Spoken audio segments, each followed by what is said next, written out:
Hi, could you introduce yourself and tell us how you're involved in the centre? Yes, my name's Peter Cookson. I'm actually now a councillor on the City Council, but back in 1984 I just come out, age 19, and I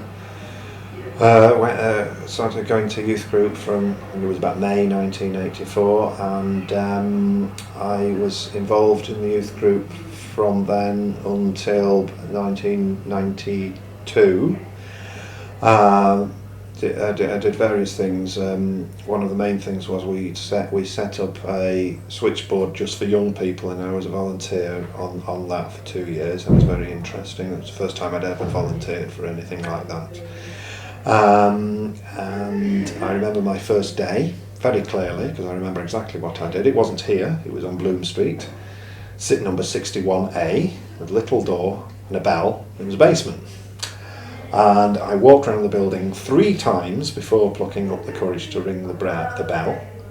And I got let in, went down the stairs, got introduced to a few people, got a cup of tea or coffee, and I saw there were 2 young men who were together, and they were kissing each other, and I'd never ever seen that in my life before. And I just remember thinking, yes, this is me, at last. This is perfect.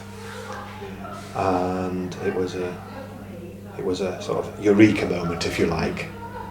I'd always known I was gay. I'm one of those people that's always been me, so prejudice and things like that is like, well, I don't care, so what's all of us?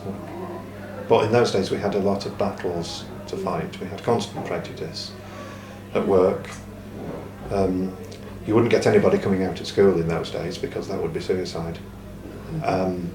Literally in some cases, unfortunately. And one of the first people that I met, in fact met her on the first day, was a woman called Joyce Leyland, who has since sadly passed away. And I was absolutely delighted when the centre was renamed the Joyce Leyland Centre.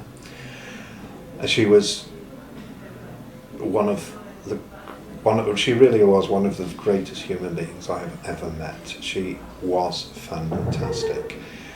She was totally supportive, and she didn't have a judgmental bone in her body or prejudice. It just wasn't in her nature. She was totally compassionate all of the time with everybody. With Joyce, you were her best friend until you proved otherwise. And she was a great help. I had many, many long conversations with her. And sometimes she was not so well because, of course, she had multiple sclerosis, so she had good days and bad days, as with any progressive illness. And it was a very sad loss, because I have to be honest, I don't think I would be who I am now without that start, and it's down to Joyce, because it was somebody, well, whatever your problem was, whatever the difficulties, whether you were suffering with prejudice or relationships, whatever, it was always, oh, go to Joyce. She'll sort it out. She'll have the right answer. She'll know what to say, and she always did without fail. She was absolutely brilliant. Thanks so much for sharing your experience of Joyce with us. Could you tell us about something significant that's happened for you as a result of your involvement in the LGBT Centre? Yes, I came down to youth group one day in 1989, and there was a new boy.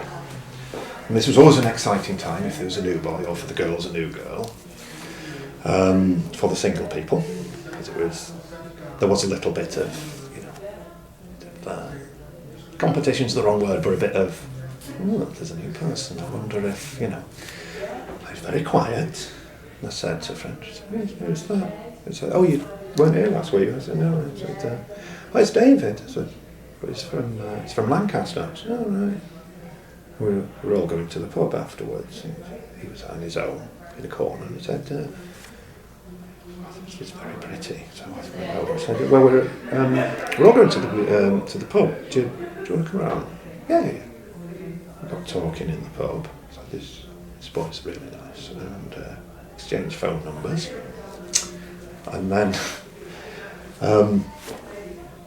I was 24 at the time. He was 20, and I rang up his number and I said, like, it's funny when I go back to this, because it's like a 14-year-old schoolboy, but I rang him up and I went, "Will you go out with me?"